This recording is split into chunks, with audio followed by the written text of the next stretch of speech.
Welcome to Sniblet number 18. Yeah. 2 weeks ago, we talked about an invisible threat, Satan himself. Last week, we talked about an internal threat, our own selfishness. And what they do is they keep us from experiencing oneness. With ourselves and with God. Yeah. Yeah. The relationship is broken between us, between God. Yeah. This week, we want to make you aware of a third threat.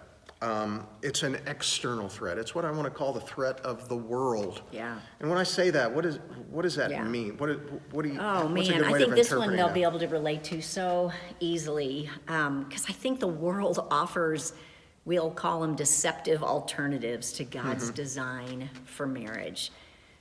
Think about how often anymore, well, it's just very common to see couples living together before they're married, and many of them are living together without even the intention of marriage because marriage has become almost outdated or unnecessary. The culture's teaching Yeah. us that marriage is outdated. Right. Yeah. What's the point? Yeah. Or that we're hearing that marriage is simply a contract. And that's why we see the idea of living together. You know, let's do it while it works, and then let's break it up when it doesn't any longer. So avoid marriage. Again, this is what the world's telling us.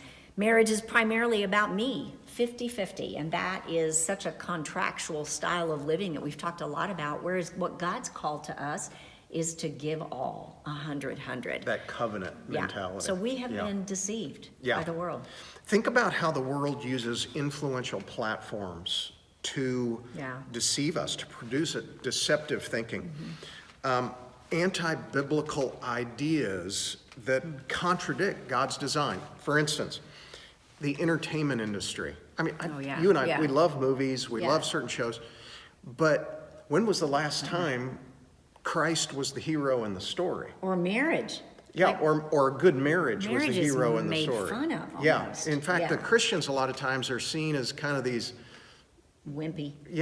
wimpy, out-of-touch individuals, very Yeah. dogmatic. Legalistic. Legalistic. Right. Yeah. And then you think about the education system. Now, please don't misunderstand me. There are great educators who are believers in the secular education system. But the secular education system itself, the curriculum writers have written Jesus, God, Yeah. theism out of the story. Right. So if you were to be raised in a secular education system without any sort of influence from a believer, you would think God never even existed. Right. That's so true. And then when you consider mass media, and again, there are great believers even within our own town that work within the media, work within the news.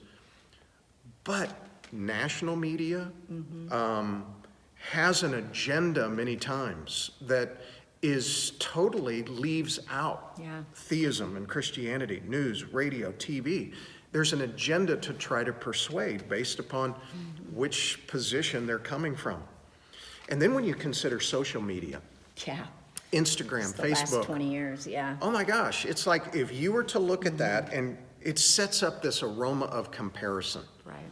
And I can't measure up because this person's Instagram, they're the happiest person in the world, or this Right. person's Facebook, I don't look like them and I don't seem to have, their life seems perfect. And so it sets up this, it creates this desire for what you don't have. Yeah. That's very dangerous. Right. You know, just it's that idea that the world, the life we live in, the culture, let's say the culture itself produces unexpected and unwanted trials that, again, challenge God's design for marriages. So let's just think of the other influence of the world as challenging struggles. Things that happen in almost all of our lives over the course of our lives. Think about unemployment. When one or the other of you loses a job, that has tremendous impact financially, relationally, in security, lots of different areas.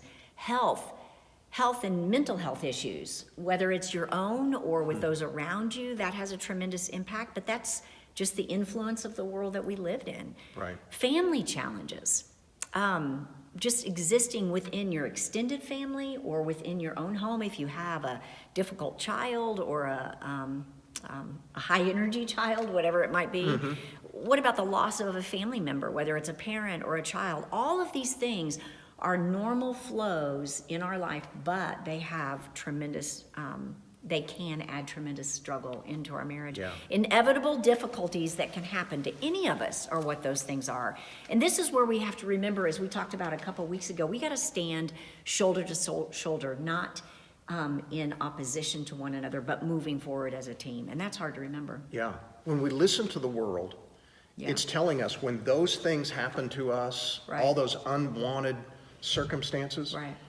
well, God must not be good, or we might not be trusting God enough. But God's not this tour guide on a cruise ship for us. Yeah. Because of the fall, pain happens. Think of it like a storm. If you're in a raft together and you're in the midst of a storm, you've got a greater chance of survival, clinging to one another, work as a team. working together. And that's what you're in a storm. And the storm isn't here, the storm is out there. So Yeah. You know, let me read to you a quote by a man named Tim Challies. I think this is really captures what we're talking about. Summarizes these last 3 weeks of the things we've talked about. Marriage is under attack. Marriage has always been under attack. The world, the flesh, and the devil, those are those three influences that we've been talking about, are all adamantly opposed to marriage, and especially to marriages that are distinctly Christian.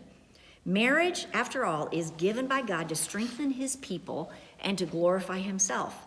Little wonder, then, that it is constantly a great battleground. Man, we forget that. That's so important. let's tie these past 3 weeks together.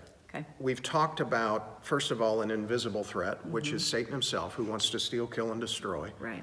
Then we talked last week about an internal threat, Our own selfishness. selfishness, We can be yeah. our own worst enemy. Right. Because I want you to make me happy. Right. And then it's the world, it's this external threat, this world system that we are part of.